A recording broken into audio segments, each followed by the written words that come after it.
Hello and welcome to another Bad Comic Review. This time we're looking at Affirmative Action Avengers 675, which is part 1 of No Surrender, written by Mark Waid, Al Ewing, and Jim Zub. Now this is a complicated, slightly confusing double-sized issue where a bunch of nonsense happens, honestly. This is trash. I'm not even going to dance around it before I even get into the summary. I bought all, I think, 10 issues that are out for this so far, and I just read this first one, and I regret buying all the others at this point. Okay, so we start out with Living Lightning, who is, of course, a minority. Also gay, because everybody's gay in Marvel now. We gotta hit all those diversity markers. He's dating another minority, of course, because whiteness is never the answer either. Then we go over to Falcon in New York City, where there's big flash of color for whatever reason that we don't explain. Then somehow a car is flying through the air about 30 feet off the ground. He's able to fly in and get the driver out before it crashes, and the guy hugs him. The guy looks vaguely like Mark Waid. Okay, then we cut over to some other heroes standing around looking impressed. Then we see Captain Marvel out in space looking around like usual with the confused look because the planet's gone. She was on the Alpha Flight space station, which I don't know why there's an Alpha Flight space station, and I am not going to go look it up. That sounds ridiculous. Anyway, so while the Canadians and Captain Shorthair is in space, apparently T'Challa is talking to Vision, and they're saying how the satellites are gone. Well, how are you talking then? Seriously, there are very few landlines left. And they're not going to be doing any of the stuff you're doing. Almost everything is done with satellites now. So how are you in Wakanda talking to people in New York and other parts of the world without a satellite? I see this throughout the issue. Somebody doesn't know how communications work these days because almost all of this is done with satellites now. So unless they launched a satellite, which is never expressed, they should be able to be talking to each other in most cases. There's probably going to be a few like within the region or something, but with all the chaos going on, and they even show some down power lines with all these buildings falling, there's gonna be very little communication between these groups. So, major plot hole. Well, of course, we got Girl Thor capturing lightning,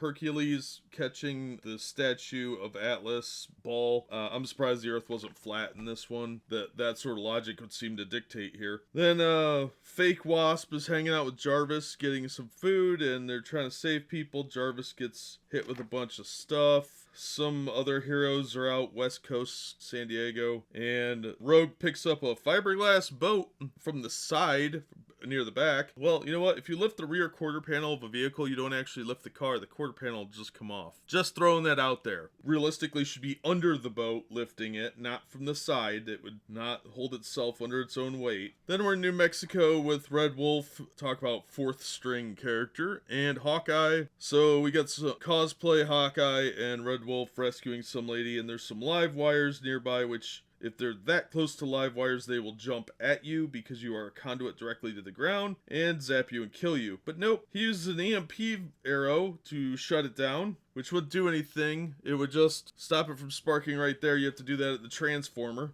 And it also kills a flashlight. Well, is it an LED flashlight? Because if it's battery powered, it's not going to affect it. It's got an old style bulb. So we got another science problem there. Feel free to correct me in the comments if I'm wrong on any of this, but pretty sure that won't happen. Then at Mount Vesuvius, the US Avengers, or some other stupid team, is a bunch of nobodies like Cannonball, some red guy who I think is Red Hulk. I don't know. They tell me in the back. I just don't care anymore. Squirrel Girl, who actually looks like she doesn't have the downs, and some other nobodies are defending some idiot girl that won't get out of the way. She's on her computer being stupid, and there's a little bit of virtue signaling there. She, of course, is the pink-haired super genius that everybody thinks they are. And in the center here, where this staple, there's a big 4-page foldout on really trash paper. Trashier than the regular paper, because the ink kept coming off on my fingers while I was reading this book, and my fingerprints are literally all over in this book. Alright, so then there's a little stupid conversation. They put up some sort of force field over the volcano, whatever, so Pompeii won't get reburied. Then something crashes into the Colosseum,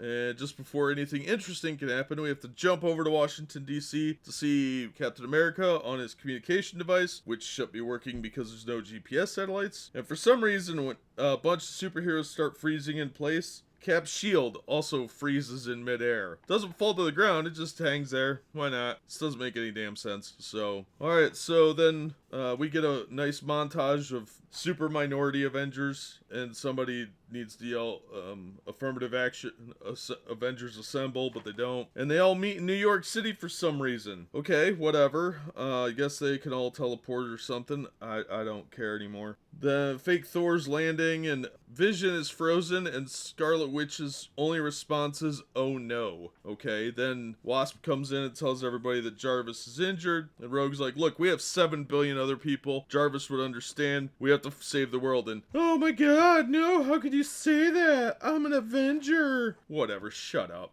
idiot. And then Quicksilver's a whiny little jerk because who knows? Yeah, in the middle of a crisis is the time to be like, why did you even call me? Oh my god. Thanks, high school. Good job. We don't want you here if you're not going to be useful. And then we see Voyager, who is this, they don't actually say her name in here, but everybody's like, oh my gosh, it's you! Yep, okay, we don't know who you are because you didn't exist 10 minutes ago. They brought this character back that's supposed to be like this super hardcore founding member of the Avengers that we all just forgot. Hey, remember when that was called Sentry? Same color outfit, too. She got a wrestling belt, she would be Sentry. Or Triumph if you were from DC. And I believe that same idea was done by these writers in DC. In Triumph. Yeah, didn't work then either. So, this is all around one of the laziest concepts I've seen in a long time. They explain nothing. Most of the Avengers that are still around are the convenient new ones that nobody really liked to begin with.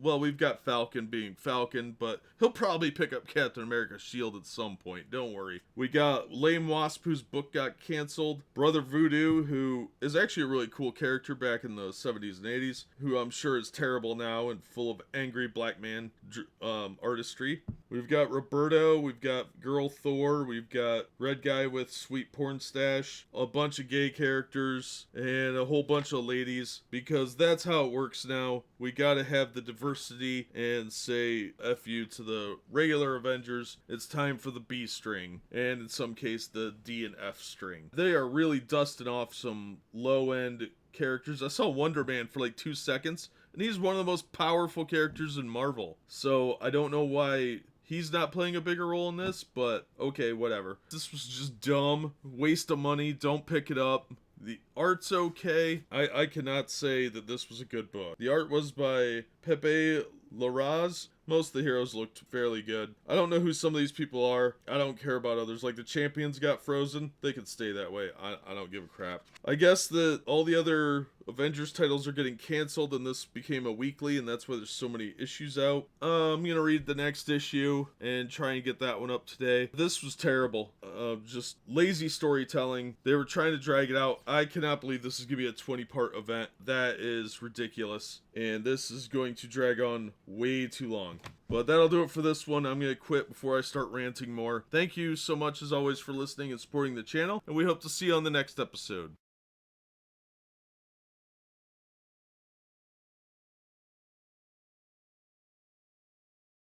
Hello and welcome to another Bad Comic Review. This time we're looking at Avengers 676. This is part 2 of the No Surrender storyline. The Earth has been stolen and moved somewhere for some reason. A bunch of heroes that everybody cares about are trapped in stasis, leaving the third stringers and a handful A-listers. Most of the people you care about do nothing. Like, they've got Wonder Man, who's super powerful. I don't think he even talks in this whole thing. But no, we get a lot of Citizen V. Anyway, first of all, this issue's written by Mark Waid, Al Ewing, and Jim Zub. Art by Pepe Larraz. Color artist David Carell. Letters by VC's Corey Petit. Cover by Mark Brooks. Alright, so we start off with Beast and Fake Wasp at the hospital helping Jarvis. Why they don't leave it to the professionals and help, I don't know, save the world. these are questions that don't matter because feelings matter over saving the world. So the two super smart people, and you can't see the air quotes because Wasp is questionable at best. These are two supposed to be geniuses, and they're doing the job of medical professionals who should be doing it instead of helping the greater cause of the world. So I guess it's a bit selfish on their part. Well, then we cut back to Avengers Mansion, where Valerie Vector, aka Voyager, has reappeared after never having existed in the real timeline, and everybody says how wonderful she is and validates her emotionally for a few pages, and then we learn that she disappeared in a fight with Victory during a trial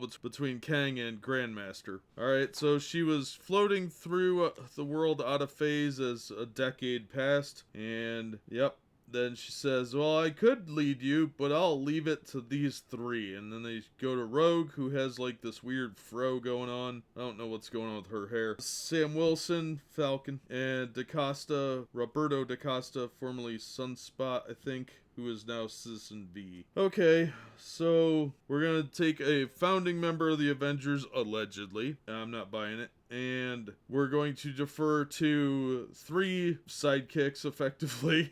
Okay, we gotta go for the diversity crew. Magic's not quite working, and they don't have satellites, so they're launching drones up, low-orbit drones to bounce signals off of to give communication. Alright, they finally explain that. Still not as effective as they're trying to make it to be, but okay. Then over in Egypt, the Black Order and the Lethal Legion are fighting it out while being ordered by two booming voices. And now if you don't know who they are, well, it doesn't matter. None of this matters. One group, the Black Order, used to work for Thanos. I forget who the Lethal Legion are. I'm not looking it up because I don't care right now.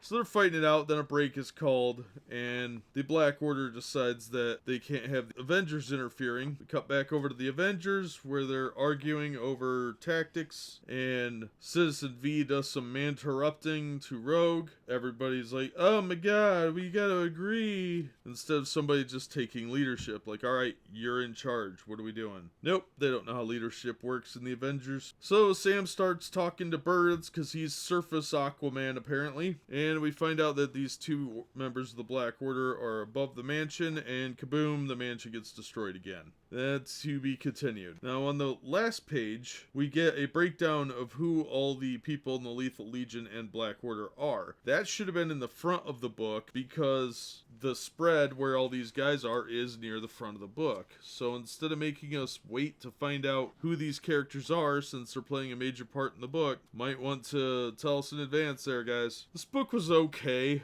It was just boring. Like, the fight scenes were not dynamic. They were kind of trite and forced. And if you don't know who these people are, you're not going to care about this fight at all. Lethal Legion and Black Order are fairly obscure, I would say. I'm sure the diehard collectors know who they are, but your average person doesn't know. So the fact that there's no real introduction, you're going to think that Captain Glory looks like a member of the Nova Corps or the Kree military. He looks pretty cool, but that's about it. Everybody else look like generic villains. And this Voyager thing is really stupid, and emotional validation is ridiculous. Everybody's smiling with fondness at her. Dumb. So yeah, it's so boring, and this whole thing of like forgotten hero thing has been done and dragged out with Sentry and Triumph. It didn't work then. It's rarely done well, and this does not look like it's going to be done well this time either. So I'm going to read the next issue, but I have no interest really in reading these. The only reason I'm going to keep reading is because I already paid for the issues. And I made the mistake of having them on my pull list, so I'm probably going to have to just ride this one out. But so far, this story better pick up. This is just really boring. The art's okay, but sometimes people stand weird. Like, Falcon stands like he's got, like, some hemorrhoid issues or something. The dialogue is just atrocious. This one's better than the previous issue, but not by much. I'm not going to recommend this. I'm sure there are people that will like it, but I don't care for it. So that'll do it for this one. As always, thank you so much for listening and supporting the channel, and we hope to see you on the next episode.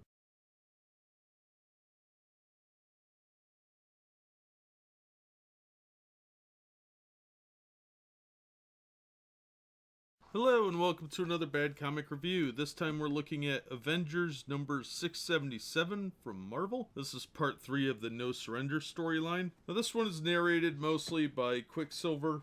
And alright, we start off with everybody in the Avengers mansion and it's getting nuked, remember? Well, of course they get saved at the last minute by Voyager teleporting everybody to a forgotten backup Avengers base that is like basically an underground bunker and warehouse. And apparently everybody got teleported, including the frozen heroes or something. It's okay.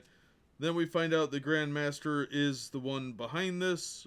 Seems to be anyway. He's toying with them, and he's challenged by somebody else in another contest of champions type situation. And the battleground is, of course, Earth. The obstacles are the Avengers. They're not the main crux of the situation. Find out Jarvis isn't doing too hot, and Beast and Wasp are still gonna hang out at the hospital being useless, helping one person when the whole planet's in trouble. And then we've got pink-haired lady doing something. I don't care. And then there's two main battle sites. There's Rome and the Cusco Mountains. So they break off into two teams. Cannonball acts really weird, and nobody wants Quicksilver on the team. And Rogue, with her weird hairdo, says she can't trust him. So of course he has a little hissy fit about it, because you can't be a team player for 10 seconds. So they go out and start fighting in Peru and Rome. And the Rome fight's not going so well, so Quicksilver runs out there while Wanda tries to unfreeze the Vision. This alien metal guy, Metal Master, can control Thor's hammer for some reason and turns it against them. Then just when they're losing,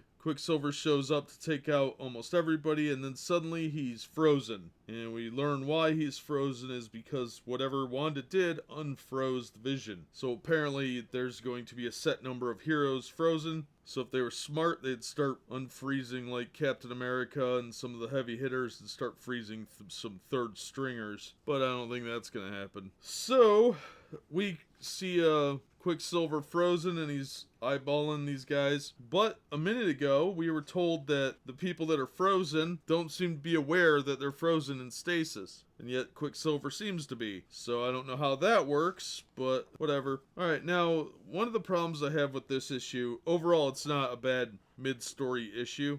It's that, first of all, I think Quicksilver's being an idiot, but that's creative decision, that's fine.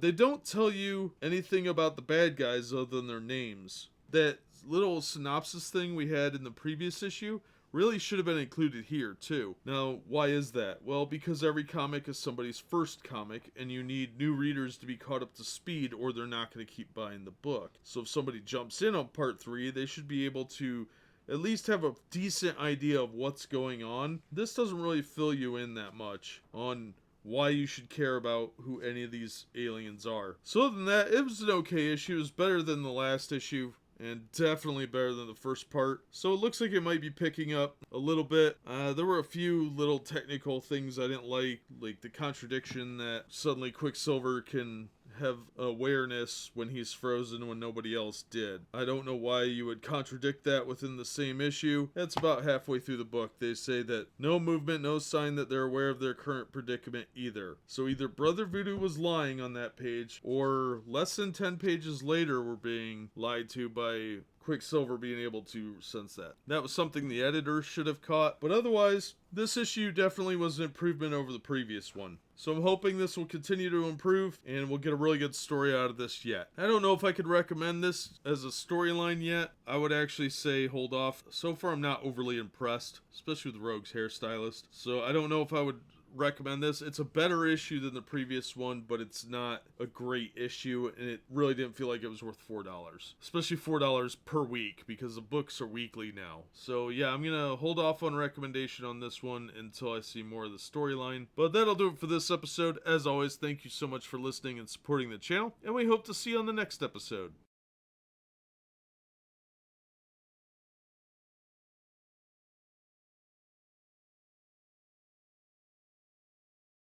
Hello, and welcome to another Bad Comic Review. Today we are looking at Avengers number 678. This is part 4 of the No Surrender storyline. Let me start off by saying I hate this cover. It's dumb. So, as you can see, I have the variant cover, and I hate it, but it was the only copy I could find. So, we start off in Peru with the team there. Johnny Storm doesn't want to wait for a plan. He can see Sam Wilson's just on the fly making decisions, so he just decides to barrel right in. Because, plans?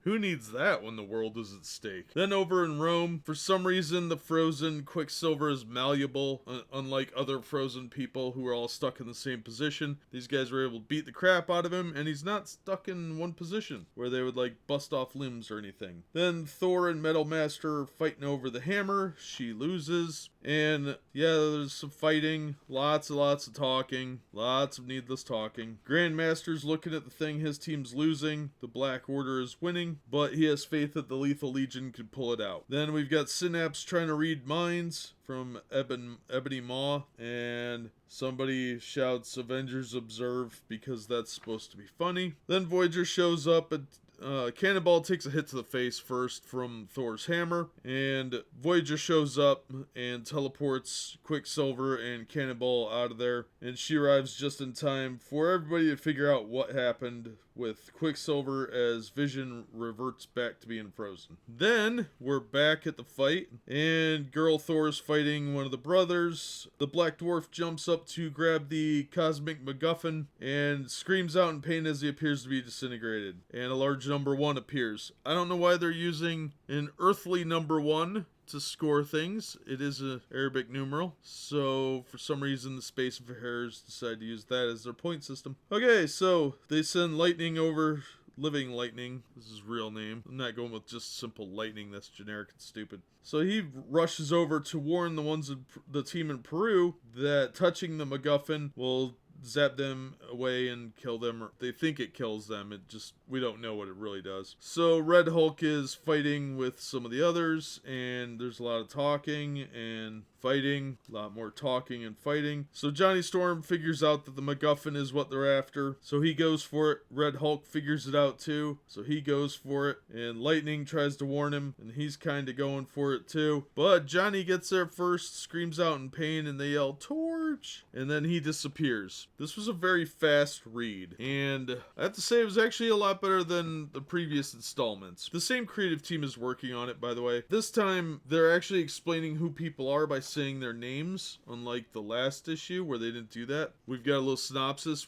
In combat, Falcon says that he recognizes the Black Order, and then he lists off a couple of them, which is really cool, so I'll give him credit for that. Stupid Avengers Observe thing annoyed me. Overall, it feels a little forced. The storyline's not particularly exciting. It's not very original. I don't care about this Voyager person. She's like a teleporter. They could have just had Nightcrawler doing this. I'm a little torn because this issue was definitely the best one so far, but it was also still pretty boring, and killing Torch is just sort of theatrics to get you to buy the next installment. I'm just kind of bored with it. It's not doing anything for me. On the cover, we've got a picture of Spider-Man. He's not even in this issue, and we see Cap, Falcon. Is this leftover art? Because Falcon's not wearing that uniform in this issue, so this was a little bit deceptive, in my opinion. And I really hate Rogue's hair. Oh my gosh, fix it. It looks ridiculous. Yeah, this issue is definitely the best one so far. I would be comfortable saying just jump in on this issue and ignore the other 3. First 2 issues were pretty terrible. Third part was better, but you don't really know what's going on because they don't recap anything. This one's probably your best introduction if you're gonna hop in midstream. It was okay. It wasn't spectacular. It didn't blow me away. I don't think it was $4 good, but it was more passable than the others. I think they're just dragging this out for the sake of dragging out the story, because this could have been wrapped up a lot quicker. They're obviously just padding the fights. I think that's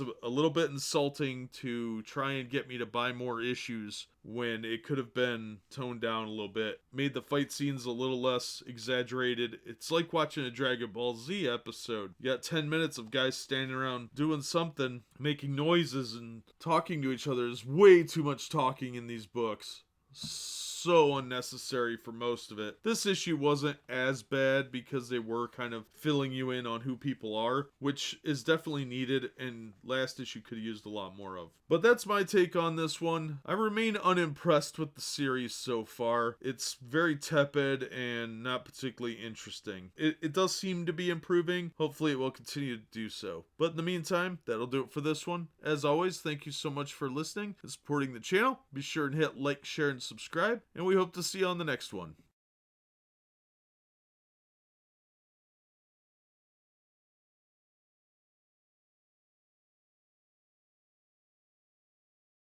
Hello, and welcome to another Bad Comic Review. Today we're looking at Avengers issue 679. This is part 5 of the No Surrender storyline. The writing team stays the same, the artist, however, is different. We have Kim Jacinto as the artist. Color artist is Dave Corelli, letterer VC Corey Petit, and cover by Mark Brooks. Variant covers by Nick Bradshaw and Jim Campbell, Ramon Perez. Okay, so we start out with the Grand Master and the Challenger. The Challenger's not happy that there's been a new development and that Johnny Storm grabbed the MacGuffin pyramid thing. And the other teams decide to break off, so the Black Order goes on their way and the Lethal Legion goes their way. And they leave the humans to pick up the pieces. Well, Lightning blames himself for not getting there fast enough, so he has to go break the news. Meanwhile, in Midtown Manhattan, at Lenox Hill Hospital, Beast and Fake Wasp are looking over Jarvis, and they are trying to figure out what caused the anomalies, and we get this pointless talking about all the things that he could have been exposed to over the years, and they're calling it Avengers Fever. It's really dumb. Then we go over to Rome, where a girl Thor is talking to Rogue, whose hair actually looks normal for once, and Lightning shows up to tell them that the torch is gone, and they think he's dead, obviously, but he's actually encased in some sort of crystal, so of course he's not dead because that would ruin the Marvel 2-in-1 book. And we're at the Grandmaster's Cosmic Game Room, where these guys are talking, and the Game Master's explaining why he picked Earth as a battlefield, because it's the Avengers' homeworld primarily, but they also beat Galactus, they beat Thanos, they beat the Phoenix, and he considers it the ultimate playing field. Well, we start to learn more about the Challenger, and he is in fact one of the ancient race of primordials who were the first species. Now, there were several of them back then, and there's the Gardener, which is still a stupid name, the Gamesman, they were the Collector, the Gardener, and the Grand Master, but he was the original Grand Master, not the other guy, and he lost the game, which got him exiled, and the blue guy we know as Grand Master became the Grand Master. Well, this guy had to fight his way back into the universe. Then they have to pick their new targets, which are these little pyramid things. Now, the pyramids that they're hunting for in the contest are called Priomids, and this time the Challenger chooses the air one, and the Grandmaster chooses ice. Obviously, with Johnny Storm being encased in one of these crystals, the other one has Black Dwarf encased in it. Grandmaster says to the Challenger that you started a player short, now you only have 5 players. Challenger laughs and says, I wasn't one short, I kept one in reserve. I have a special ace in the hole. And that's how it ends, with a little hint as to what's to come. And actually, this was actually a really good issue. The story's picking up. It's definitely getting better. Some of the writing's a little wonky. It feels a little forced in the dialogue sometimes. But the art wasn't bad. I think the detailing work needs a little bit. Whenever they do a pulled back shot, distance shot, it's very hazy and lack of detailing. But otherwise, the artist was really good. I don't know who this person is. I can't say much about their track record with the art, but I can say that it is pretty good in here. It's not really my style, but I don't know who Kim Jacinto is, but pretty decent art. And this story was definitely improving as it goes. So I do like that now we know who the Challenger is and what's going on a little bit more. Yeah, I would actually recommend this one. This was a good issue compared to the others. Part 4, issue 678 was pretty good. It's okay. Nothing spectacular. This one was actually pretty solid. So it's getting better, I hope, but it might just be that they switched writers. I think Al Ewing wrote this one because his name is first on the book. But overall, a pretty solid issue. Definitely an improvement, but we'll see how it plays out. It might just be an outlier. I don't really trust Marvel to give me a good $4 worth of entertainment very often anymore. But this one was definitely the best part so far, in my opinion. Yeah. we're going to wrap it up there. This one was probably the best so far, but that'll do it for this episode. As always, thank you so much for watching and supporting the channel. Please be sure and hit like, share, and subscribe, and we hope to see you on the next episode.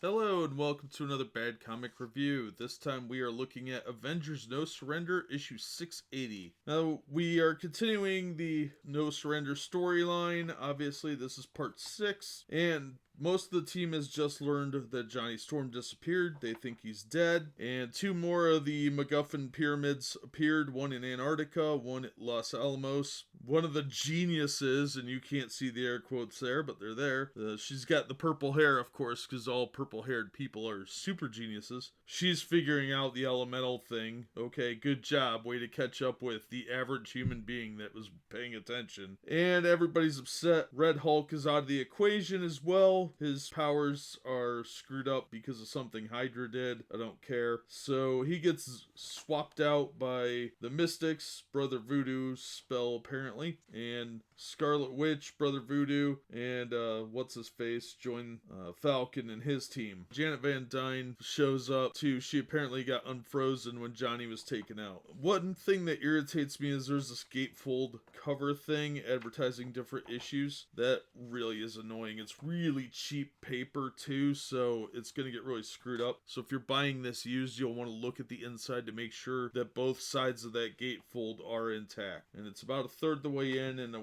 third the way from the end. So remember to do that because it is really garbage cheap paper. Like worse than the rest of the garbage cheap paper that Marvel uses. Alright, then Simon, Wonder Man, goes over to Midtown Manhattan to check in on the Beast and Fake Wasp while the rest of the Avengers are flying out to where the new MacGuffin is located. He's going to catch up with them. And they come up with the brilliant idea that because he has ion power, that his ionic energy can pull the radiation from Jarvis's body. He tries, but there's nothing there, and Genius Girl Wasp has to explain to him how to use his own powers because he hasn't been adventuring for like a decade or anything. Nope. They needed a teenage girl genius to tell him. Well, Beast and Wasp want to get in on the fray, but they're needed there, obviously.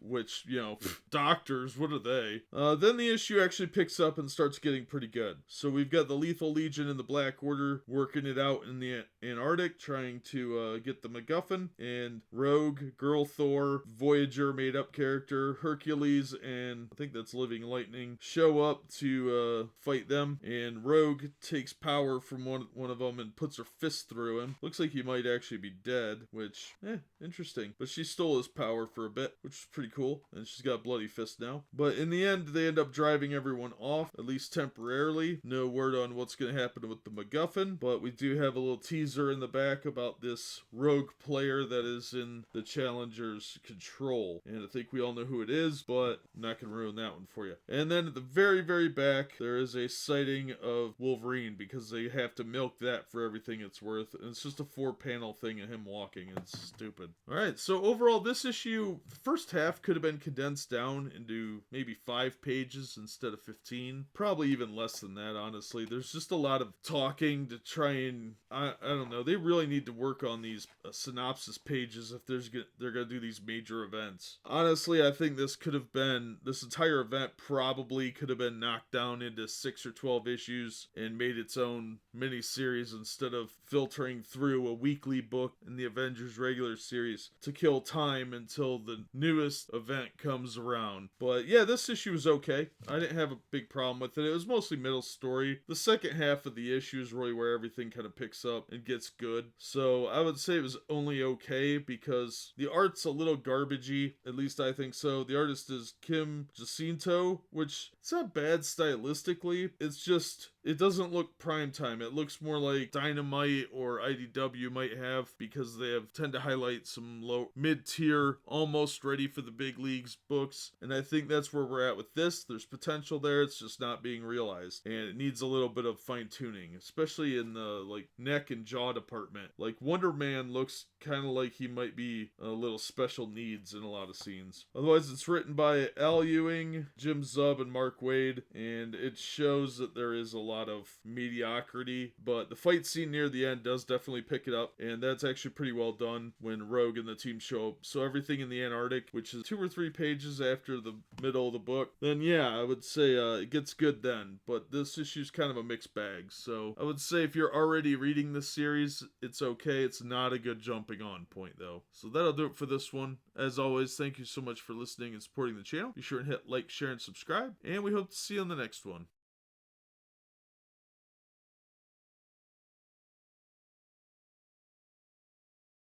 Hello and welcome to another Bad Comic Review. This time we are looking at Avengers 681. This is part 7 of the way too long Avengers No Surrender storyline. And this issue is written by Al Ewing, Jim Zub, and Mark Waid. Art by Kim Jacinto with Mike Perkins. David Curell, color artist. VC's Corey Petit, letterer. Cover by Mark Brooks. Now we start out with a lot of narration by Captain Glory. He's a member of the Lethal Legion, and they were assembled by the Grandmaster, and the Black Order is being used by the Challenger to compete with the Grandmaster, and they are hunting these little pyramid MacGuffin things, and the Avengers are running interference because they have no idea what's going on. But this issue changes that. Both teams, the one in New Mexico and the one in Peru, both learn that the Grandmaster is behind this, and there is a Challenger. They learn through different means. Scarlet Witch overhears one of them talking, and the other one is mentally communicating with Synapse. This was actually a very good issue. It's a very action-packed issue, which I liked, and there is a lot of talking.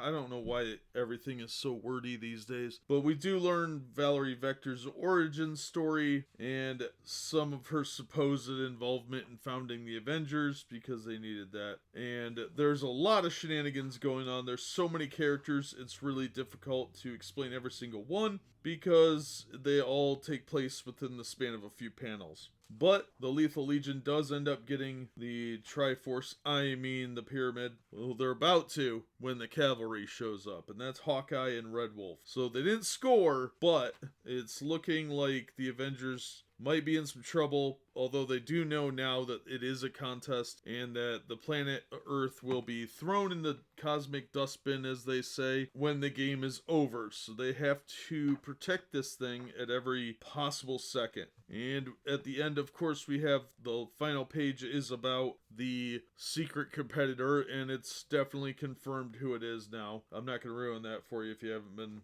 reading. So yeah, this was actually a really good issue. I was blown away that it was above mediocre, but it was actually a fun book. I had a lot of fun reading this one. It was easily, hands down, the best issue of this series so far. I still think this series should have been condensed down to 6, maybe at most 12 parts. You could easily take about half the dialogue out of any of the issues so far and just throw it in the trash and it won't matter. And that's especially true with the first 6 parts. You could probably just rip half the book out, seriously, and just cut different panels out and it wouldn't make a bit of difference. But this issue is actually pretty well done, although there is an exceptional amount of talking. Still, it was a much better issue. So this was definitely a recommend. I think it brings you up to speed a lot better than other issues, and mostly done through Captain Glory's dialogue and perspective. And they do have the roster at the beginning, so you do know the names of people and what team they're on, because this is a really convoluted kind of mess. But yeah, this was actually a really solid issue. So I'm hoping the rest of the series will be at least this good. If you're gonna read Avengers No Surrender, just jump in on part 7, because you really get a pretty good idea what's going on. There'll be some nuanced stuff that,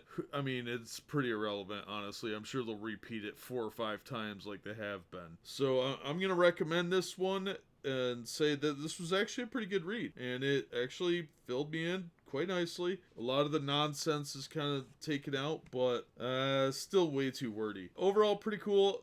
Captain Glory seems like an interesting character. I'd like to see more of him. Art it's okay. I don't particularly like it. I know there are a lot of people that do, but I don't think it's prime time. The scenes with Valerie, her flashback, those were actually pretty well done. But overall, I think the art is a little, the guy can't draw faces. Stupid anime face. It's anime faces all the time with these books.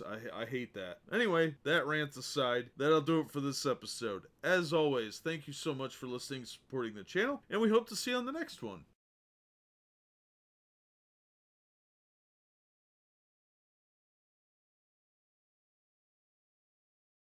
Hello and welcome to another Bad Comic Review. This time we're looking at Avengers issue 682. This is part 8 of the No Surrender storyline. Now we've got the same creative team listed. For writers, we've got Al Ewing, Jim Zub, and Mark Waid. This time we have artist Sean Azakasi, something. Color artist Dave Carell, letterer VC's Corey Petit, cover by Mark Brooks. Now, as you know, the Grandmaster and the Challenger have been waging a contest of champions of sort with the Lethal Legion and the Black Order. Now there's one piece in reserve, but the Black Order is losing pretty heavily. And this time we've got this issue focusing mostly on Red Wolf, which is kind of dumb. I don't like that character. I think he's boring and he's kind of a stereotype, but he's watching everything go down, just standing there being kind of useless observing, and Hawkeye's trying to impress him or something. And in the Antarctic, the group is flying back.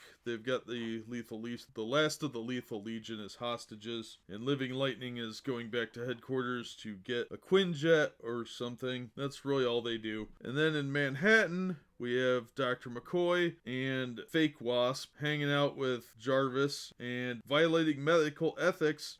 See, they found this little parasite thing, some sort of alien creature that lives at the quantum level or other made up stuff. That's the thing that's got him sick because he took a head injury. It changed the way he's fighting diseases and defenses. Whatever. To fight it, he has to know how a normal, healthy body would react to it. So he just injects Phony Wasp, which medically, very ethically questionable. Yeah, that would be one thing back in like 1800s, but not now. That would get you in a lot of trouble, but it's Fake Wasp, so I doubt anybody actually would care. But it gives him enough to work with so that he can create some sort of vaccination or treatment. Meanwhile, the rest of the Avengers are still fighting, trying to prevent the Lethal Legion from getting the Pyramid MacGuffin thing. And we get some more flashback about crap I don't care about Red Wolf. And Red Wolf's like, clear me a path, I'm gonna go do something. And Hawkeye's like, okay, I guess since we're like brothers or whatever. And Red Wolf gets the MacGuffin. Probably the only time Red Wolf has ever been really useful. Red Wolf was actually kind of a cool Old West character, but he doesn't really work now because he looks like such a stereotype. And when they write him now, they continue to write him like a stereotype. And it's, instead of actually being like an Indian stereotype, now he's like an angry minority stereotype. So he pops up in Grandmaster's Cosmic Game Room, and that leaves only one of the pyramid things left, and that is the one that represents Spirit.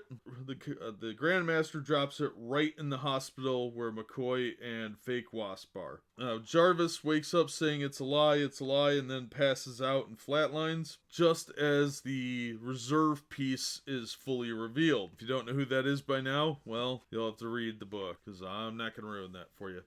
Paper quality sucks. I don't know why Marvel has so much trouble producing a comic book that doesn't have ink that comes off in my fingers, when every single small press seems to have solved this problem. IDW has better cover quality. Dynamite has better cover quality. Alterna has better cover quality. I haven't had any of their ink come off on my fingers, so I don't know why I get fingerprints all over my issues, but it's really, really annoying. So this issue was a little bit of a letdown. Last issue was really good compared to this one. This one was just kind of mediocre. A lot of fluff, a lot of trying to make Red Wolf relevant somehow in the Avengers, which I don't know what that's all about. It was an okay issue. Very action-packed at least, but the whole storyline with Jarvis is just ludicrously drawn out for no real reason, and I mean, medical ethics aside, this should have been handled by a medical professional. Dr. McCoy is better used out in the field. There are plenty of good doctors in the world that would have been able to help Jarvis, even in the crazy world of Marvel Comics. From the storyline perspective,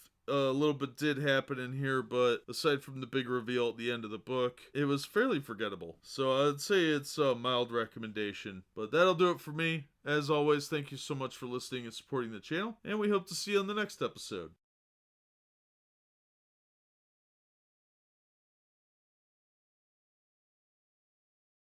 Hello and welcome to another Bad Comic Review. This time we're looking at Avengers issue 683. This is part 9 of the No Surrender storyline. And this one focuses on primarily the Avengers at the hospital. Now we start off with the Avengers Auxiliary HQ, where Living Lightning shows up, kind of brief everyone that they need to evac from the Antarctic, and they thought Voyager had gone down there, but she didn't. So that's when they find out from purple-headed genius that in fact there is problems at the hospital. And we also have a newly unfrozen stasis Avenger named Enigma. Couldn't be anyone useful. And Hank McCoy and Fake Wasp are now the people that are important because the story focuses primarily on them. So the blue love child of Panthro from the Thundercats and the Grinch that stole Christmas has to run around and try and save people. Well, now they have an inoculation, so Nadia shrinks him down by force and sends him into Jarvis's bloodstream to inoculate him while she goes out to try and get the triangle because she is expendable. And that's probably the most heroic thing that character has ever done because she is a self-absorbed lunatic, from what I can tell. Very egotistical. And we get the whole needs of the many outweigh the needs of the few, moral relativism from Beast. So Nadia tries to grab the triangle, but nothing happens. It just kind of knocks her back, and Beast is swimming through the bloodstream, being beastie. And we get a little validation for Nadia because he says, I've not known you for too long, but it's obvious that of all the Avengers, there's never been one smarter, more full of hope. So Tony Stark is not as smart as this teenage girl, and no one is more full of hope. What a load of crap. Alright, so it gets silly from there. She shrinks people down and evacuates them, whatever. Beast is poking around on Jarvis's brain, and he makes a lot of weird faces. He looks so much like the Grinch and Panthro. And then he can start seeing the memories of Jarvis. Apparently that's a thing. You can just zoom in on people's memories as they're bouncing around their brains. Yeah, okay. That's not creepy or stupid. And he finds this little Cthulhian creature that's stuck on Jarvis's brain, but it grabs him and he drops the dart gun. Oh no! So guess what? Nadia's got to come in and save him because that's what real heroes do, because the Beast is not, highly athletic and super strong. He couldn't possibly have broken free or outwitted this thing. You've got to be kidding me. Then they re-enlarge themselves and Jarvis comes too, but thankfully the wonderful Voyager's there to save them. And then the story actually surprised me, and Jarvis says she's a fraud. Not in that concise of a way. No, we gotta have a whole paragraph here telling us that. So yep, she's not an Avenger, she never was, he says. Because these people are all idiots, he had to explain it in like 3 word bubbles, and it took a whole page. But she grabs the cosmic MacGuffin and disappears, leaving the Grinch that stole Christmas standing there, and Nadia staring. The centerpiece where her, I guess it's like a belt buckle thing on her costume, looks like a cod piece in that image. So yeah, and Jarvis looks like his head is really disproportionate. So this art is tragic. I'm not saying it's bad, because some of it's not bad at all, but a lot of it's just really unflattering to everyone in it. And it's just such a mixed bag. Beast looks horrendous. So the writers were Jim Zub, Mark Waid, and Al Ewing. I don't know which one of them primarily wrote this one, but they did a crap job. Penciler was Paco Medina. He's got some talent. He can really draw the Grinch that stole Christmas, or Panthro, but man, he cannot draw the Beast at all. I don't know. This book was trash. Yeah, just skip it. It was terrible. Inks were good. Juan Velasco, he did a great job. Color artist, Jesus Obertov did a good job. Letters, VC, Corey Petit, good job. Mark Brooks, good job on the cover. Too bad it's a lie, but it's a really well done cover. I was actually taken in by the cover. I was like, oh, that looks really cool. Yeah, a lot of flashbacks to some old Avengers stuff. Yeah, don't get used to that. Those are all images of better stories. This was just garbage. Lots of validation for the princess, Fake Wasp, and Voyager is shown to be a fraud. That's the key thing here. There's like 3 pages that are good in this whole stupid thing. And the happiest thing that I found in this book was that it ended. Yeah, this one was garbage. I don't know who wrote it, but they need to rethink their life choices because something obviously went awry around this time. Let's skip this one and just go to part 10 and not even read this. This is a filler issue to begin with, and it's a garbage one at that. Jarvis' storyline should have been wrapped up by about part 4. But that's just my opinion. As always, thank you so much for listening and supporting the channel. Be sure and hit like, share, and subscribe, and we hope to see you on the next one.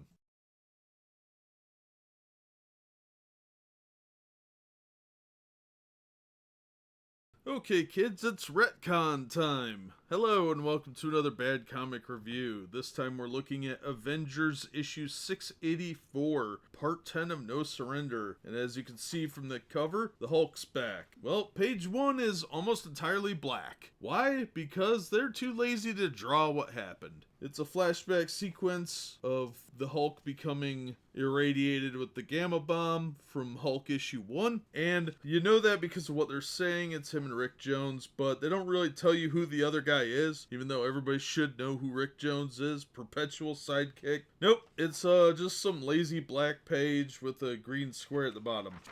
Really boring. And then there's an idiot doctor who doesn't understand how the pulse works because he's just like, he's dead, whatever. Then we go through a page of alternating between mostly empty panels and the Hulk getting killed over and over again from various points in continuity, from all the way back in Tales to Astonish number 69 through Hulk 367, Hulk 446, Indestructible Hulk 20, Civil War 2, Secret Empire, etc., etc. So they're just kind of working all these together and meshing them, and then we get the real retcon. You know that dramatic part in Civil War 2 where Hawkeye just straight up murders Banner? Yeah, it turns out that was all staged. That's it. Yeah, see, Hawkeye's not really an evil, amoral supervillain who murders his friends. Nope. It was actually planned that he could be taken out that way. Okay, I get it. That's kind of a necessary thing if you want to make your heroes into heroes again. And Hawkeye was considered pretty much an evil character for doing that because it was a very amoral thing, very unheroic. Well, then we got Brother Voodoo trying to save Banner, and then we've got a scene from Civil War 2 again, and then Hulk fighting Thing, and then the Hulk pops out and something looks really weird about his face and his neck. It's a terrible drawing of him.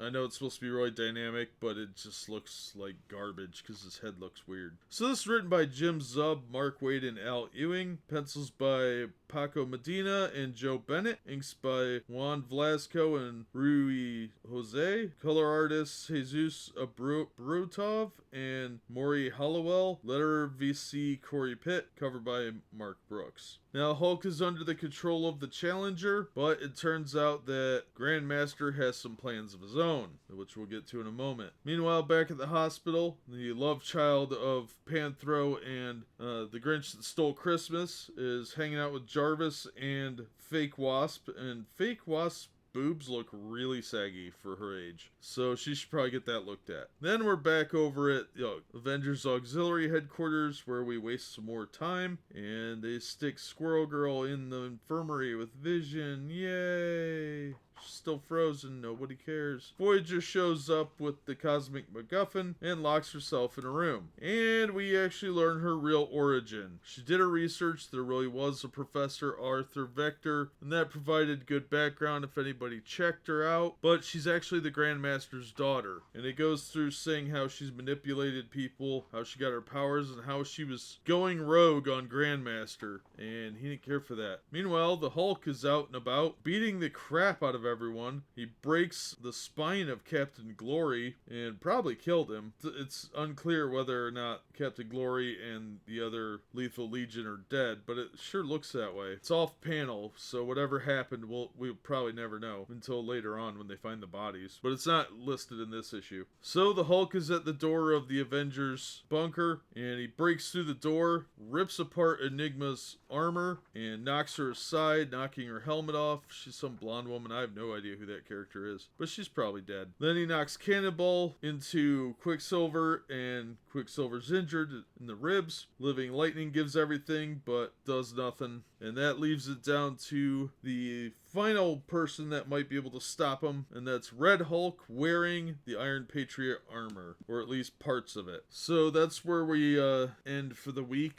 It was an okay issue. It was kind of boring, honestly. There's a lot of pointless talking, a lot of wasted space. A lot of the opening stuff, especially the first page, could have been, if you're gonna have a black panel, condense it down into like a couple of word balloons on the top panel, because that's what the entire page could have been summed up in one panel. All the talking could have been condensed into one panel. They tried to retcon too much at once, I think. I understand what they were doing with that, but it came off as really forced, overly wordy, and kind of poorly written, honestly. It was an okay issue, but there was just a lot of unnecessary fluff that could have been cut out. But because this is a 20-part mega event that nobody asked for, because events are all that Marvel can bank on anymore, it's full of fluff. About half that issue could have been condensed. I find that frustrating too, because they want me to buy a book weekly at $4 a piece, $5 a piece, and it's a bunch of junk wedged in with 3 or 4 really solid pages every week. This entire thing could have been condensed down into a much shorter story, and I'm going to continue to beat that drum, because it's insulting to the fans that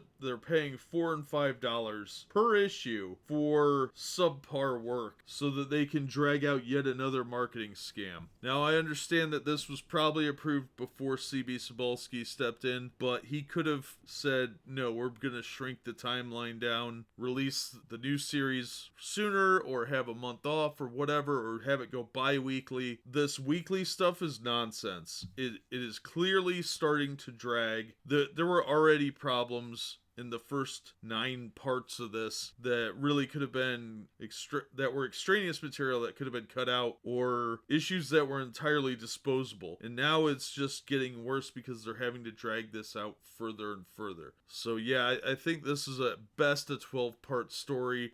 Honestly, I would have said 6 to 8 issues, and it should have been its own miniseries. This is ridiculous. So they're really kind of reaching into the well at this point. But yeah, I'm not impressed with this issue. I thought it was a wasted opportunity. But that's what I've got to say about this one. As always, thank you so much for listening and supporting the channel. Be sure and hit like, share, and subscribe, and we hope to see you on the next one.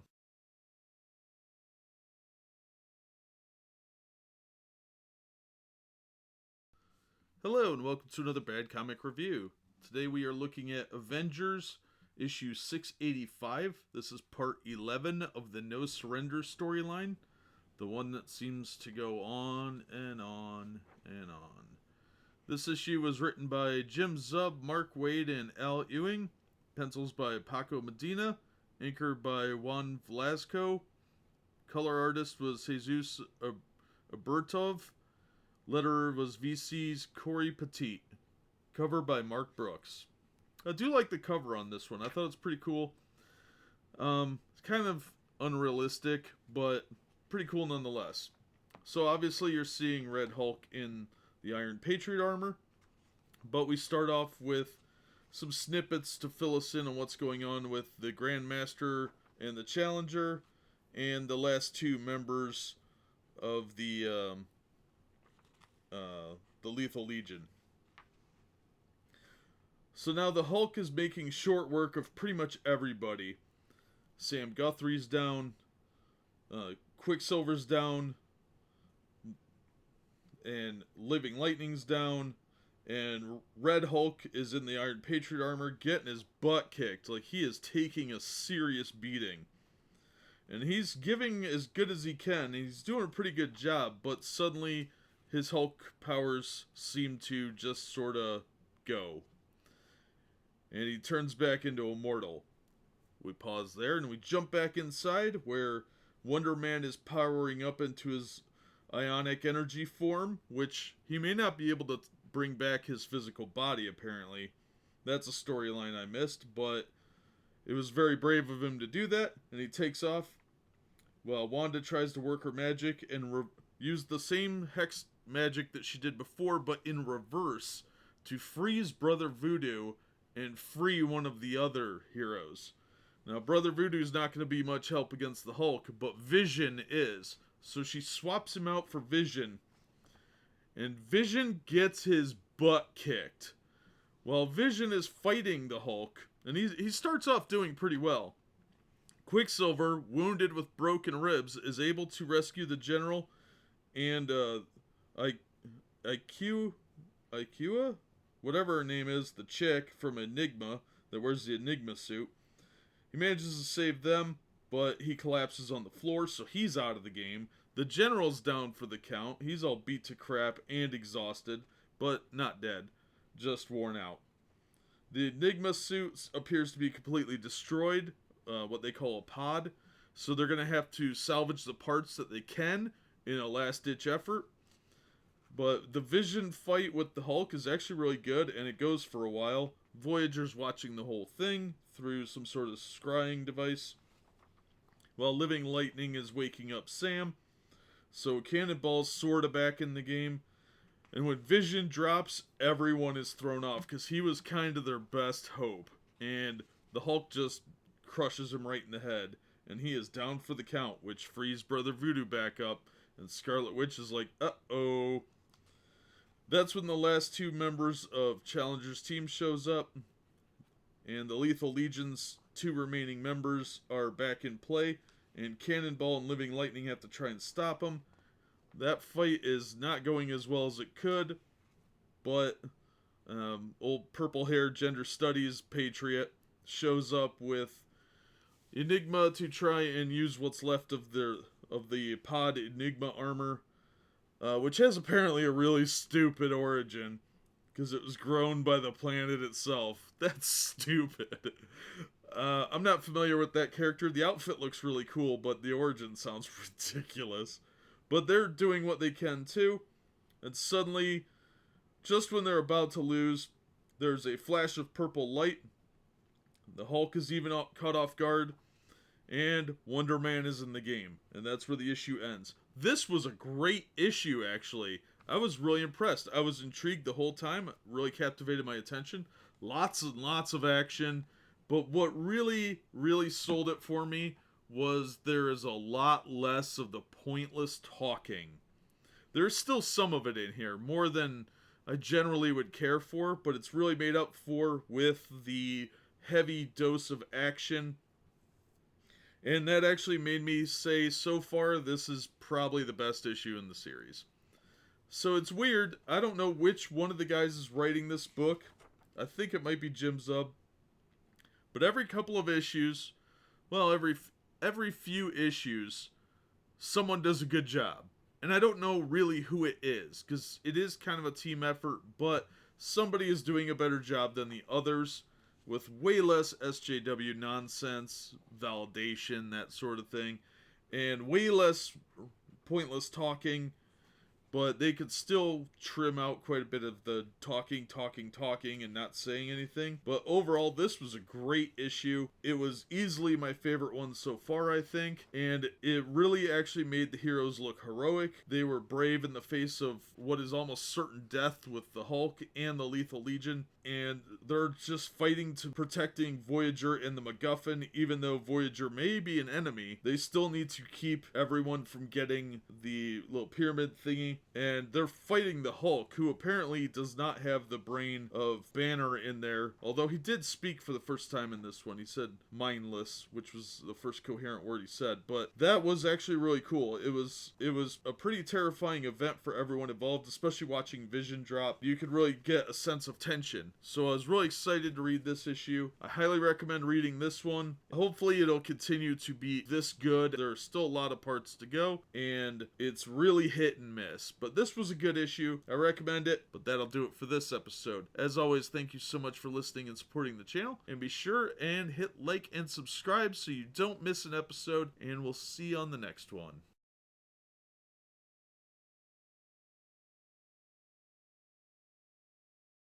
Hello and welcome to another episode of Bad Comic Review. It's time for me to poorly review something else. Today we're looking at Avengers 686. This is part 12 of No Surrender, and the Hulk is rampaging through the Avengers pretty handily. Thankfully, Simon Williams, aka Wonder Man, is out front taking quite a beating from the Hulk, but he's powerful enough to take it, and he's trying to reason with the Hulk. And he quickly realizes that despite all the talking, this is actually the Hulk and not Bruce Banner. And the Hulk is incredibly rational and probably psychotic. Meanwhile, inside, Cannonball, Enigma, and purple gender studies girl, I think it's Iron Patriot, I don't know. Apparently she's in a lesbian relationship with the blonde. But I know, we're all shocked by that. Wow, so edgy from 20 years ago maybe. And they are engaging with the two invaders from the Challengers team, and they have to team up to use what's left of the Enigma armor, and Living Lightning is powering it, giving it an extra little kick, and they are able to knock down Black Swan. And just when they're about to get stabbed in the back, because they're standing around ignoring this lady, Thor's hammer comes out of nowhere and hits her. And who should be there? Obviously, except Rogue, Hercules, and Girl Thor. So while Team Diversity shows up, Voyager is coming to the conclusion that they are in fact actually decent people, and they're really working together in a team and sacrificing themselves to protect others. And Simon continues to get a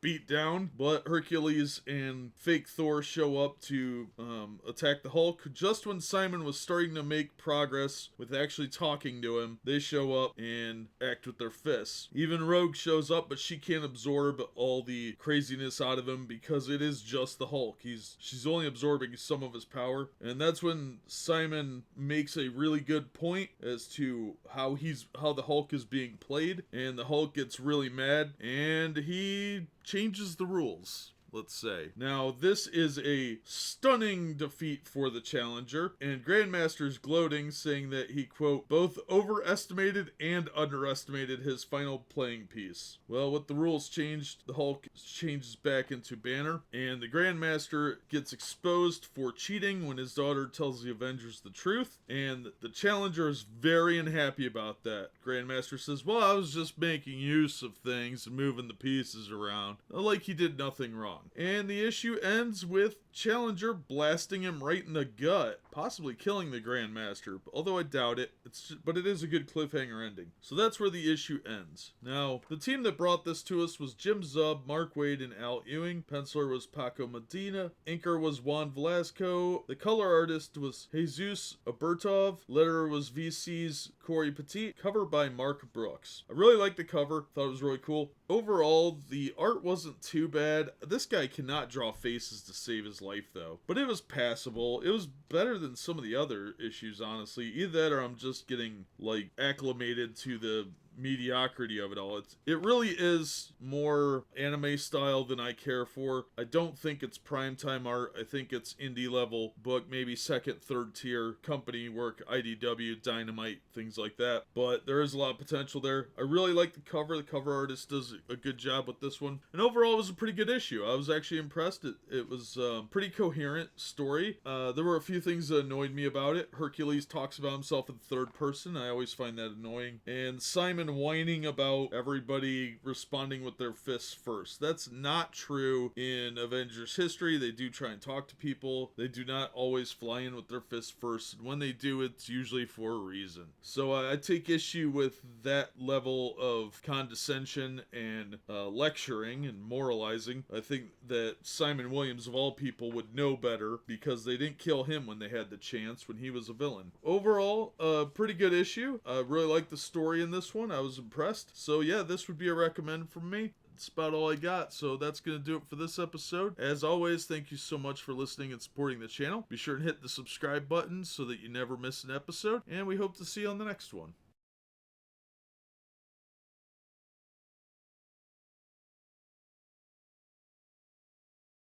Hello and welcome to another Bad Comic Review. Today we are looking at Avengers issue 687. This is part 13 of the No Surrender storyline. The story that doesn't seem to end. Well, now everybody knows that Voyager's a fraud, and they know that this is a part of the cosmic game. We get a big 2-page spread of a bunch of people standing around staring at her, and Falcon's still putting his hands on his hips, looking super weird. I don't know why that looks so weird, it just does. And a lot of people seem to put their hands on their hips in this issue. Anyway, they keep her in place and they interrogate her, and there's a lot of talking and a lot of thinking. Then we have Jarvis, who's back to being fat because he was skinny a few episodes ago when he was in the hospital. He's talking to Dr. Banner and being like, "Buck up, little fella, you can do it." And then there's a quote from John Milton's Paradise Lost, and he tells Banner not to give up. Yeah, I don't know. It's a lot of drivel. And then they can't fix Vision because they don't have the stuff to do it. Yeah, but genius pink-haired girl could do it because all pink-haired people are geniuses. I can't tell if that's like a really weird pink or it's purple. I think it's a purple. I don't know.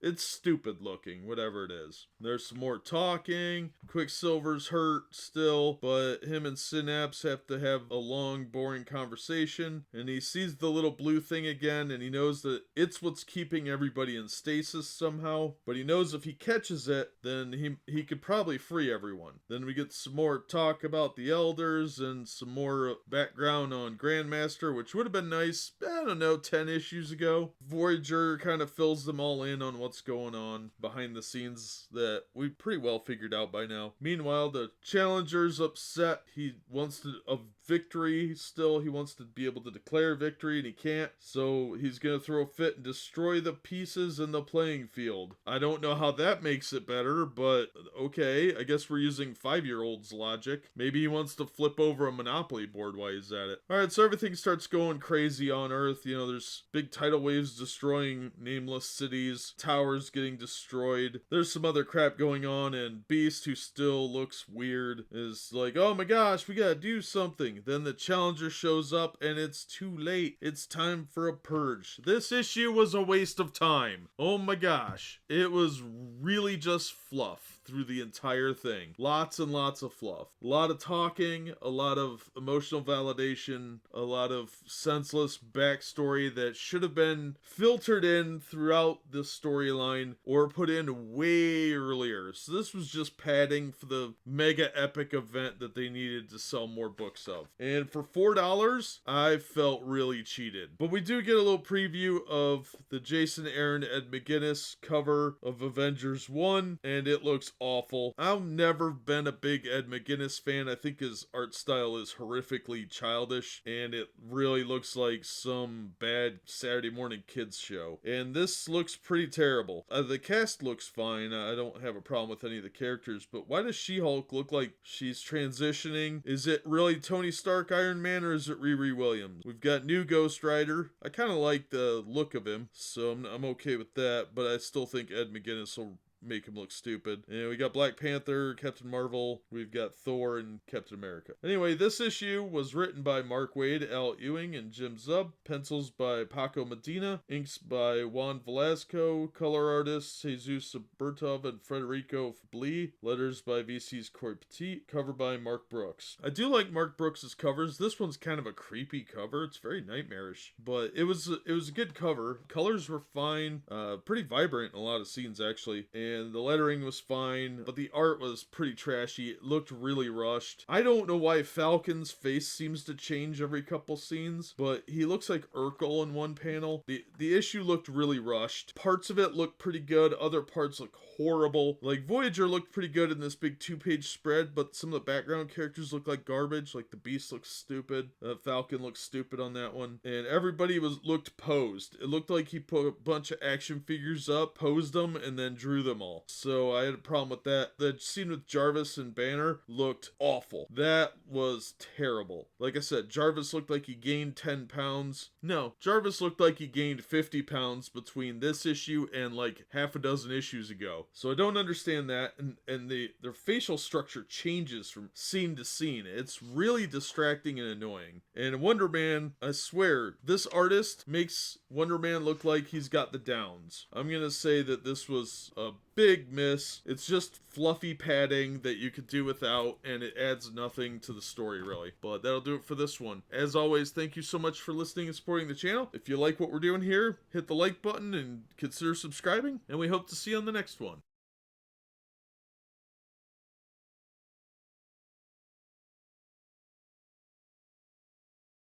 Hello and welcome to another Bad Comic Review. This time we are looking at Avengers issue 688. This is part 14 of the No Surrender storyline. Now let me start out by saying I absolutely love this cover. This was great. It looks like a tribute to Alphonse Mucha, the Czech painter and illustrator. And if you're not familiar with his work and you like this cover, definitely look it up. Alphonse Mucha was a legend, and I'm a huge fan of his work. Anyway, this is, again, continuing the storyline. We start out with Quicksilver running, trying to catch this beacon thing that's keeping everyone in stasis. Meanwhile, there's this lightning going on all over the place, disasters happening everywhere, and the Challenger lands on Earth, where he landed last issue, and now he's kind of introducing himself to the planet. He's going to give them 5 minutes to pray, and then he's going to destroy the world, and he wants them to pray to him because he is now Grand Master Prime,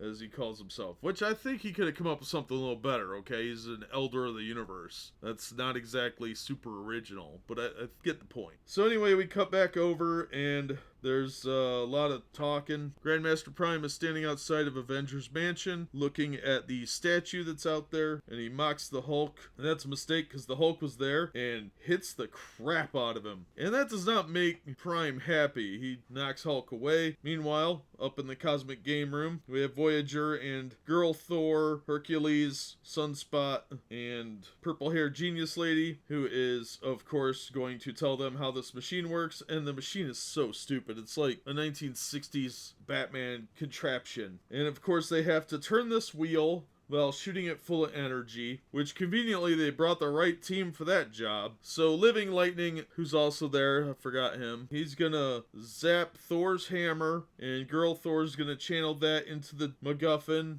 4. This whole thing is just full of crappy MacGuffins. It's a Deus Ex Machina all over the place. It would have been nice if they had alluded to this machine previously, so it didn't feel like they were just shoehorning it in. But Hercules and Sunspot, who once he takes his control band off, is a super powerful mutant. That's nice. And Hercules and Sunspot are gonna turn this thing at the risk to themselves. Meanwhile, Quicksilver rushes in just to tell Wanda, his sister, and Synapse that he can't catch the MacGuffin. He's just not fast enough, no matter how hard he tries. So he needs their help. And he tells them, look, I can do this, but I need your help. He smooches Synapse. It was a happy smooch, but they know that he's risking his life on this one. So Wanda's gonna use her hex magic to give him the probability he needs, while Synapse reaches into his mind and takes away the fear that he has of going too fast, so that he can just go full bore and get to where he needs to be regardless of the personal cost, which is actually incredibly brave. So pretty respectable that they actually put some peril in there and a sense of heroism, because a lot of the other parts just feel kind of forced. Meanwhile, Wonder Man's getting the crap kicked out of him, and Quicksilver's rushing through while everybody's doing their thing. Rogue's trying to stop Challenger. She's got her gloves on, but whatever. She's getting her butt kicked. Falcon, I don't know why he's even trying, honestly, but good on him for the effort. And Thor is zapping the machine with Living Lightning, and Quicksilver manages to catch the snitch, and he wins the Quidditch match. I mean, he catches the thing, but it does make him vanish. And Wanda knows this, and of course that's very upsetting. And then, thankfully, Squirrel Girl comes to her senses. At least they say this is Squirrel Girl. I don't know. I've seen pictures of Squirrel Girl in the last, 5 years, and this girl does not have the downs. Now, we all know Squirrel Girl has the downs. I've seen the drawings. I know you have too. I've never read an issue of Squirrel Girl, and I don't really want to, honestly. But this girl actually looks like a pretty girl dressed up like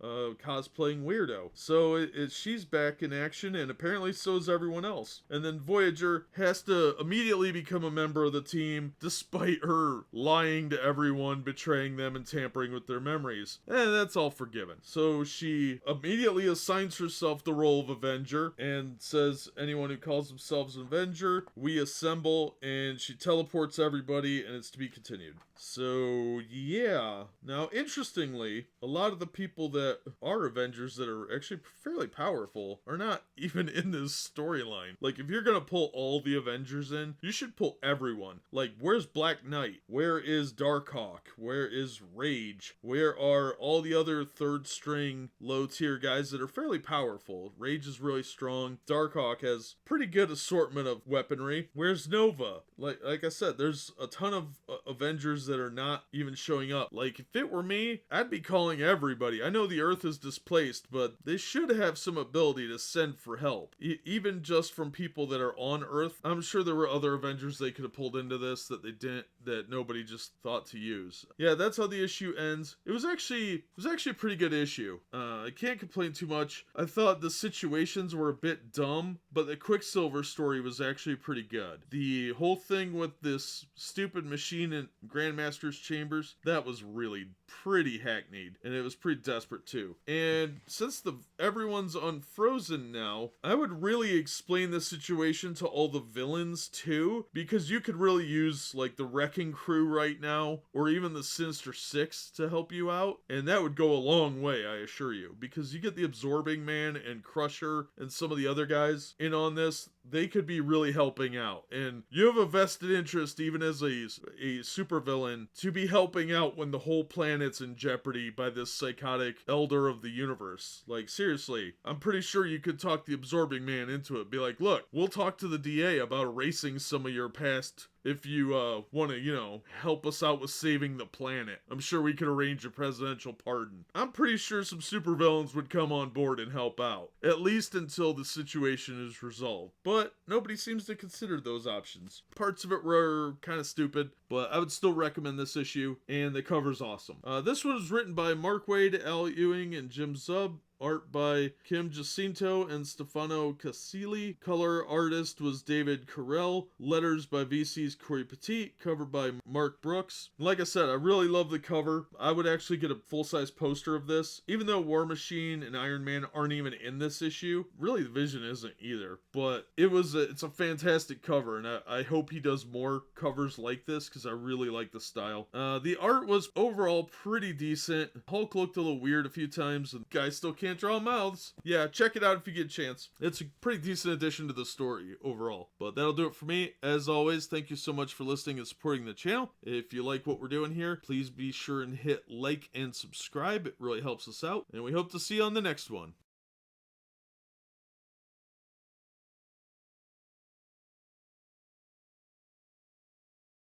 Hello and welcome to another Bad Comic Review. This time we are looking at Avengers 689. This is part 15 of the No Surrender story. And this time we start out with the third string crap characters. We've got Miss Marvel, Kid Vision, Diversity Spider-Man from the universe that should have died. And then we've got Kid Nova, who sucks, and Fake Hulk saving people. And then we got Glimpse of Iron Fist and Daredevil. Then we've got America Chavez saving some kids. We see, I think that's supposed to be Scarlet Spider. Then we got Devil Dinosaur. And they're all just saving people. That's it. That's all they're doing for like 2 pages. It's just one panel of all these people doing stuff. Then we jump up to the Grandmaster's Cosmic Game Room, where we left off with this giant goofy machine that for some reason must be both turned and electrified. It got powered up thanks to Thor's hammer and living lightning. And Girl Thor and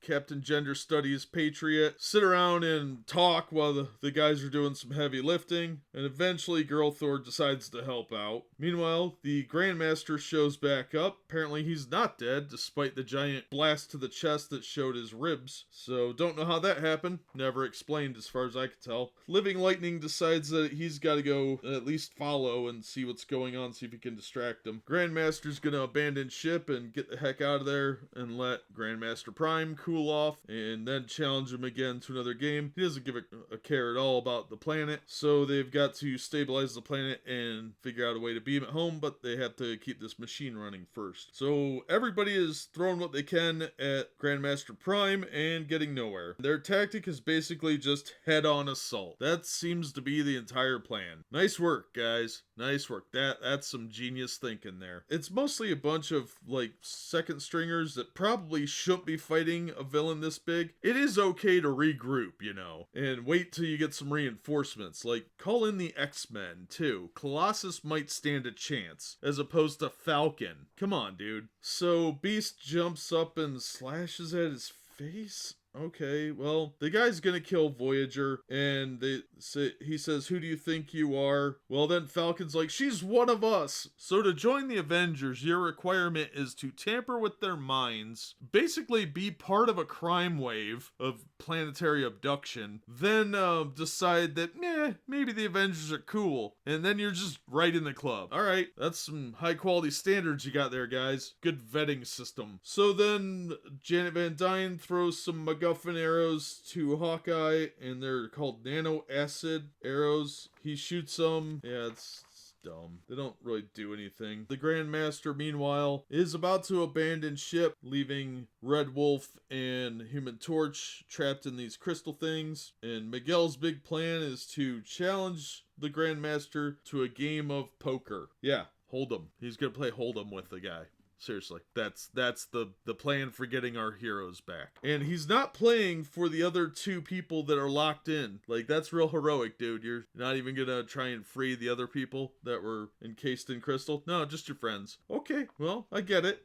All right. That's something I would do, but I'm not a superhero. Back over to the fight. Yeah, Simon gets nuked, but thankfully Brother Voodoo's able to stabilize him with a stasis spell. Whatever. Then the two wasps, Janet Van Dyne and whatever fake wasp's name is, they go at him and zap him in the eyes or something stupid like that. So you're telling me that Wonder Man, one of the most powerful characters in Marvel, can't hurt the guy, but the wasp sting does? I know I'm stretching my S's there, but I'm so irritated by that. So then, who has the greatest idea here? We call out all the cosmic MacGuffins, and the greatest one of all time is brought to us by cute Squirrel Girl, who actually looks like a woman, as opposed to the Downsy one from her own book. She says, "Falcon, why don't you try and control him with your Falcon powers?" And he's like, "I talk to birds." And she's like, "So what? Maybe he's descended from birds." Now I know what you're thinking. That's dumb. And you are correct. But it works. Because that had to make sense. Yeah.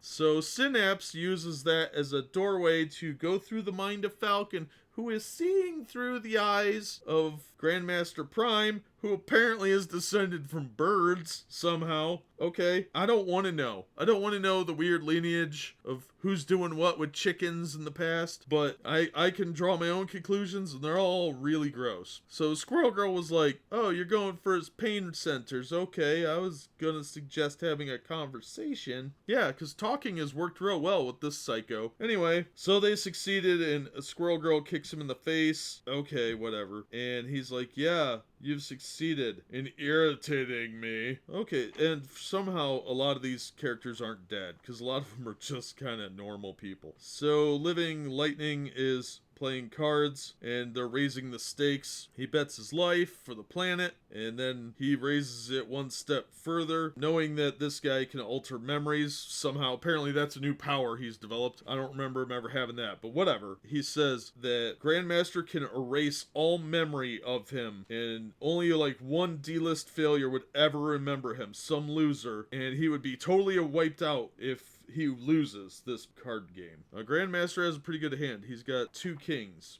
but if he loses, he's got to do the same thing. He's got to be wiped from memory. And obviously Grandmaster doesn't want that, so he folds. Instead of risking losing, knowing that he's got a good hand, and he thinks Miguel's bluffing, but he still folds. And that's how the universe is saved. The planet's going to get repositioned. Meanwhile, the guys are still fighting, and they're losing. So the way of defeating Grandmaster Prime is not through calling in the bigger guns, not finding the Hulk and, Dark Hawk and Doctor Doom or anybody like that might actually be able to help. The big guns, even the supervillains, Absorbing Man's not going to show up and help you out. Instead of everybody coming together, regrouping, and coming up with a plan to defeat this guy, nope, their big idea is to just remember what makes the Avengers awesome. They look death in the eye and they tell it no retreat, no surrender. Nope, that's the dumbest thing I've ever heard. They all already know that. So Scarlet Witch has to come up with something, and by shouting Avengers Assemble and everybody attacking at once, somehow he explodes? I don't get it.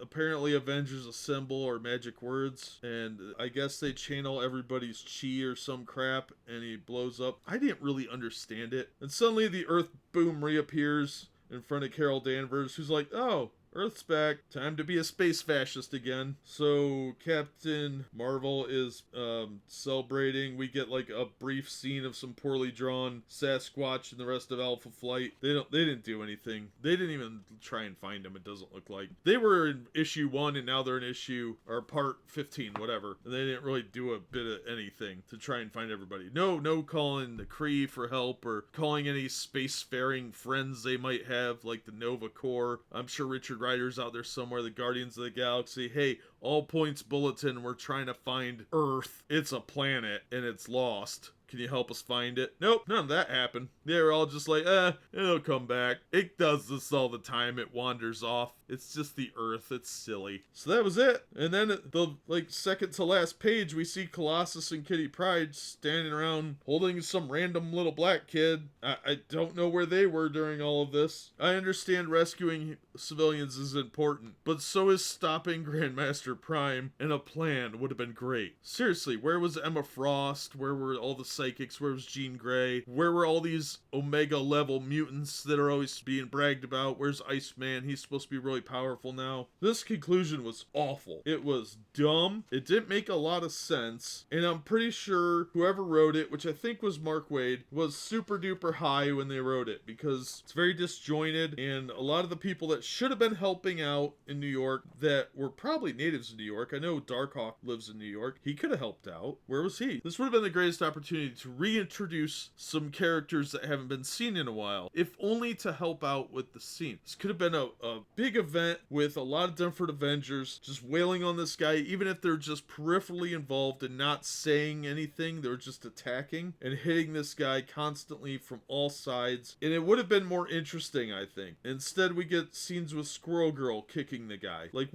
I don't know if Magneto's still alive or what, but there are plenty of other people. Doctor Strange was fighting debris. Really? That's what Doctor Strange is doing right now? Seriously? And where's Absorbing Man? Like I keep saying, he's super powerful. Where is he? He could have helped out, and he probably would have for a guarantee of amnesty for various crimes against humanity. Same with like Sandman and some of the other guys that are actually fairly powerful that could have been useful. Hydro Man could have tried to drown the guy. No, we don't get them. No, where's the Submariner? He's pretty strong. Why isn't he helping out? Guy runs around in a Speedo and fights superheroes all the time and supervillains. You'd think that dude would have come up. This is the type of challenge that he would appreciate, especially since the moon isn't there to help with the ocean tides. Anyway, this was a terrible ending. It was really dumb. Seriously, the whole thing is resolved by saying the magic words Avengers Assemble and playing a game of poker. I don't know. It was a really dumb ending to a really drawn out, trite storyline. I would probably have been less annoyed by the ending if this had been in part 8 as opposed to part 15. And I didn't pay $5 for this issue with the crappy paper quality they're using. Seriously, these covers are garbage. The ink keeps coming off on my fingers. It gets finger spots on my issue. You know, as a collector, that offends me, but as a consumer, I am not getting my money's worth. The paper quality is garbage. DC actually has decent quality paper. Dynamite has quality paper, and they're charging me the same amount of money for their issues. $4 and $5. I expect better quality. This is crap. So this was a giant waste of $5. Don't buy it. Even if it's a quarter, don't buy it. It was a terrible issue. It was stupid. Just write your own ending. I guarantee you whatever you came up with was better. So that tirade aside, as always, thank you for listening and supporting the channel, and we hope to see you on the next one.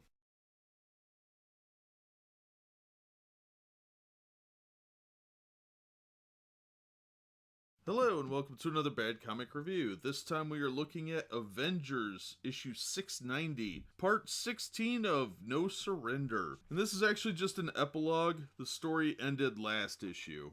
Jarvis is coming back to the mansion. Takes a full page to get there. Then we get a 2-page spread of ruins and the little dumb fake wasps yelling Jarvis. And she gives him a big old bear hug even though he's in a wheelchair, which is, that's just rude. And we get a bunch of pointless jibber jabber that goes on and on. Voyager apologizes and they're like, join the team! And she's like, no! And she leaves taking the Challenger with her. Then we cut to the 8th planet of the E-Wing cluster where the Grandmaster confronts some of the participants of the game, the Black Order, and he has some plans for them. And over at Nowhere, which is inside the decapitated head of a Celestial floating on the edge of reality, is the Lethal Legion. Now, for some reason, somehow, Captain Glory is right back in fighting shape, even though his back was broken by the Hulk a few issues ago. That doesn't matter. It doesn't mean anything. He's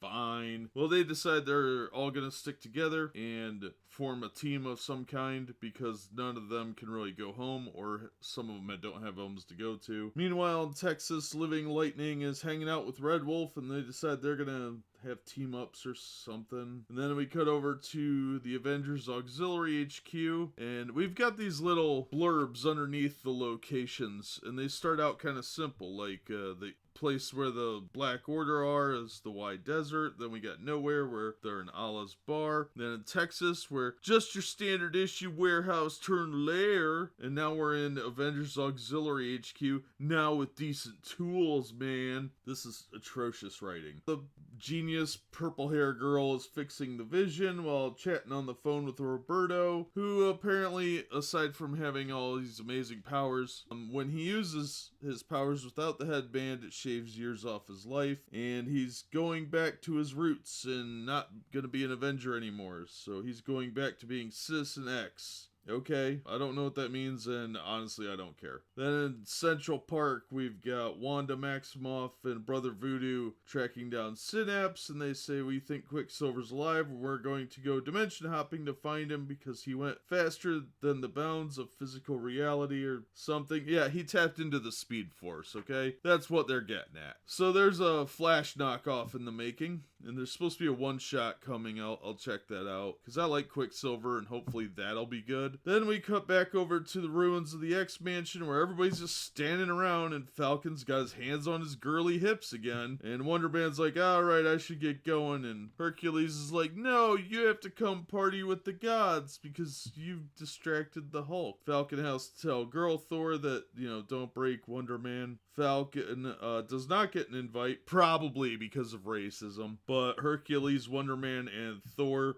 Girl Thor I should say, get beamed up by Heimdall. And Captain America and Falcon just kind of stand there looking like chumps. Meanwhile, Hawkeye is talking to Bruce Banner in what appears to be an abandoned diner because they're just casually talking superhero stuff. And Hawkeye says that he's wearing his stupid costume now. So yeah, they have a chat, and Bruce is like, I'm sorry I put you through all that, because we gotta cover up the fact that you murdered me and kind of retcon that. So that's what this conversation is. He's like, glad to do it. I had a vision that you were gonna kill all my friends. Banner's like, alright, whatever. So he's leaving, and Hawkeye's like, you're not a bad person, Bruce. And then Bruce just leaves. It was stupid. Then there's some banter about the Fantastic Four and X-Men helping rebuild the mansion. And Nadia, the fake Wasp, decides to show Jarvis, whose weight fluctuates throughout this book, and so does the shape and size of his head, that she invented an AI program called Jarvis. Oh my gosh, what an original idea that I never saw in the Iron Man movies. That was created by Tony Stark in a movie like 6 years ago. Okay, so no,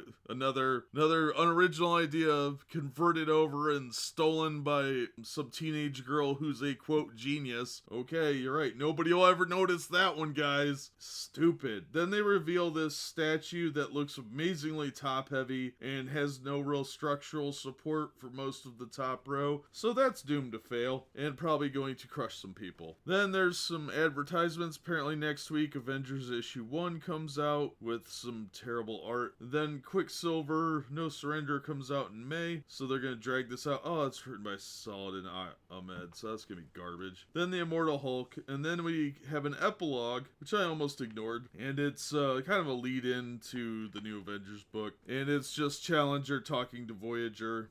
This whole book is just a waste of $4. It's like they decided to wrap up a sitcom, like they're trying to put an end cap on the series. And it's not well done, it's not funny, it's not interesting, nothing dynamic happens. It's just a bunch of talking. A bunch of needless talking. Like, I don't care what Living Lightning does. He's a third string character on a good day, okay? I don't care what him and Red Wolf are doing, if that they're now partners in adventuring or whatever. Who cares? Seriously, I don't care about either one of them. They're not good characters. They're nice supporting characters. I don't care that they're having a team up. It's not going to come up. If it does, I'm not going to read it. It's stupid. Anyway, this trash heap was written by Mark Waid, Al Ewing, and Jim Zub. Artist was Pepe Larraz, which he's not very good. Color artist David Carell, did fine. Letterer was VC's Corey Petit. Good job. Cover by Mark Brooks. The cover was good. I like the cover. Too bad it doesn't look this cool in the book. Oh, Tom Brevoort was the editor. Assistant editor Alana Smith. Well, I think the editors should be reprimanded for letting this trash heap through, because this is garbage. The art's terrible. Vision looked pretty good. I'll give him credit for that. And some of the equipment looked pretty cool, but the people, their faces all look weird. Wanda has a stupid hat. This book is garbage. Don't buy this. It's a waste of money. It's bad enough last issue was terrible. This is just boring, like super boring. I had to put this down like 3 or 4 times because I could only read 2 or 3 pages at a time because it was so boring. There's nothing happening. The entire thing is people standing around talking. You know what? I could do that in what I call real life, where I know a bunch of boring people who don't do anything and stand around and talk. Yeah, it's called The Outside. I don't need to pay $4 for it. Don't buy this. Is trash. Yeah, that's my assessment of that. The cover's cool, but that's it. Don't buy it. It's a clever ruse to get you to buy a trash book. So that's gonna do it for this one. As always, thank you so much for listening and supporting the channel. Be sure and hit like and subscribe if you like what we're doing, and links for our Patreon are down below. And as always, we hope to see you next time.